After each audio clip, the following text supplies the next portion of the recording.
Amin Mahalouf, bonjour. Bonjour. Monsieur le secrétaire perpétuel, puisque vous venez d'être élu secrétaire perpétuel de l'Académie française, je suis très honoré, très heureux que vous ayez accepté de répondre à quelques questions des élèves de seconde C et de leur professeur, Madame Masson, au lycée Sévigné à Paris. Donc ils sont en train d'étudier Léon l'Africain. D'abord une première question personnelle. Ces élèves de seconde ont 15-16 ans. Vous vous souvenez de vous à 15-16 ans? Qu'est-ce qui vous animait? Quels étaient vos rêves? Je lisais beaucoup. C'était ma passion. C'est resté une passion. C'est vrai que je lisais énormément et euh, quand j'aimais un livre, je voulais lire tous les livres du même auteur.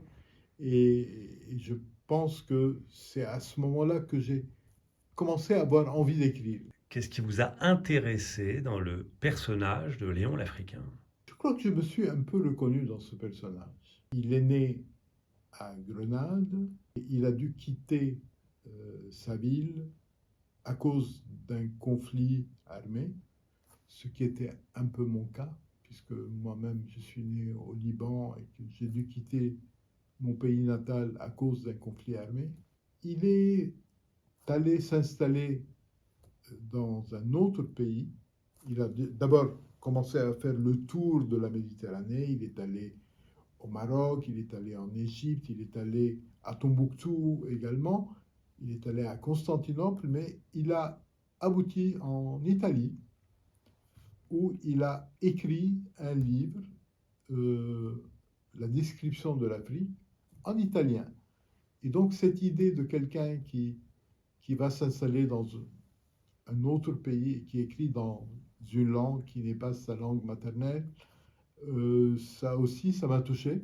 Son aventure, justement, le fait d'avoir traversé tellement de pays, d'avoir assisté à des événements euh, assez remarquables, c'était aussi mon cas. Moi, j'ai travaillé comme journaliste pendant euh, de nombreuses années, une bonne quinzaine d'années, et j'ai assisté à des événements. Je suis allé au Vietnam, où j'ai assisté à la dernière bataille, la bataille de Saigon.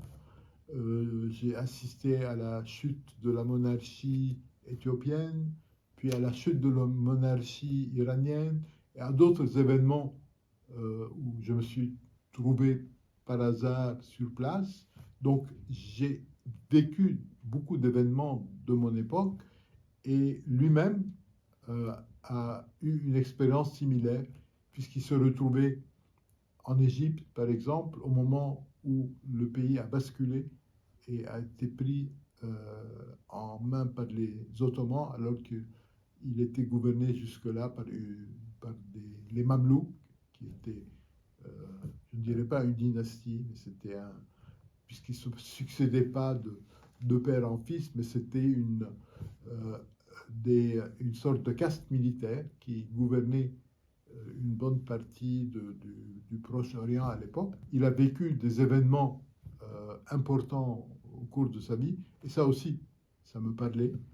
Et donc, je me suis un peu glissé dans son histoire, et en racontant son histoire, j'ai un peu aussi raconté ma propre histoire. Combien de temps avez-vous mis à écrire ce livre? Je crois qu'au total, ça a dû prendre 2 ans. Une partie du temps, c'était la documentation, parce que je parlais d'une époque que je ne connaissais pas. Alors j'ai lu énormément de choses sur cette période de la fin du XVe siècle, du début du XVIe siècle, c'est-à-dire la période de la chute de Grenade et la période de la montée des Ottomans, et puis l'écriture, euh, qui, euh, qui m'a pris certainement les 2 tiers du temps. C'est un livre assez gros. Enfin, il doit faire, je ne sais plus, ça dépend de la taille des caractères, mais c'est un livre qui fait 400 pages ou même un peu plus. Et donc, oui, ça m'a pris 2 ans. 2 ans. Avez-vous eu des moments de doute au cours de l'écriture?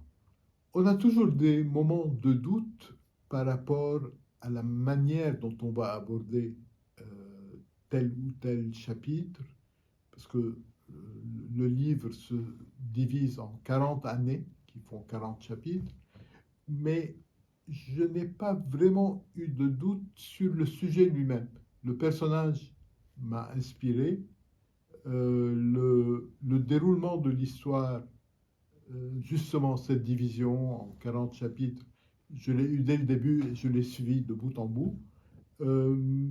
Mais j'ai constamment des doutes sur, à l'intérieur de chaque chapitre et même à l'intérieur de chaque paragraphe, il y a beaucoup d'interrogations. Y a-t-il une leçon que vous aimeriez qu'on retienne de votre livre? Un message? Je ne sais pas quel message, mais il y a un message que lui-même, enfin, le personnage délivre à la fin et qui vient forcément de moi, c'est de dire que l'important, c'est de vivre. Et si l'endroit où on vit n'est pas satisfaisant, la terre est vaste, il faut aller ailleurs, il faut choisir un autre lieu où l'on puisse vivre et vivre la tête haute et accomplir ses rêves. Donc, il ne faut pas se sentir prisonnier de l'endroit où l'on est né. Il faut considérer que le monde entier est à nous et qu'on peut aller là où on veut et vivre pleinement et s'épanouir. Une dernière question, Amin Maalouf, à nos spectateurs de seconde qui pourraient s'étonner de votre tenue. Tenons à préciser que vous ne vous rendez pas à un bal costumé. Quel est donc cet habit? En fait, vous êtes venu me voir à la fin d'une séance publique à l'Académie. Et donc, je suis habillé comme on s'habille lors des séances publiques, mais ce n'est pas comme cela qu'on s'habille lors des réunions habituelles à l'Académie.